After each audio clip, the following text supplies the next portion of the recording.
Кавказский меловой круг на сцене Осетинского театра. Знаменитый спектакль выдающегося немецкого драматурга Бертольда Брехта представил осетинскому зрителю Национальный театр Адыгеи. Спектакль необычный. Актеры на сцене говорят на 5 языках – русском, адыгейском, абхазском, чеченском и осетинском.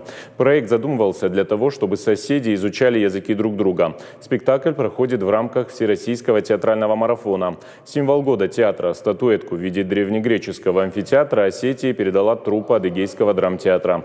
Старт марафону был дан в январе во Владивостоке. За это время в нем приняли участие около 70 городов России. Театральные мероприятия продолжатся и завтра. Из Осетии статуэтка отправится в Карачаево-Черкесию. Гастрольная эстафета поддерживается всеми региональными театрами по цепочке, чтобы достичь в конце года самой западной точки страны – Калининграда. По итогам в Москве будет проведен форум, на котором примут проект документа «Стратегия развития театрального дела в Российской Федерации на период до 2030 года». Знать культуру и язык соседа. Тем более, если на Кавказе мы живем рядом друг с другом, то Кавказ един.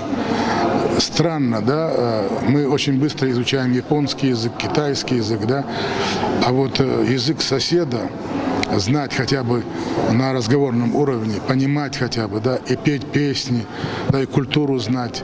Вот этого нам не хватает. И я убежден, что театры делают намного больше и быстрее, и активнее, чем делают политики. Сближают народы.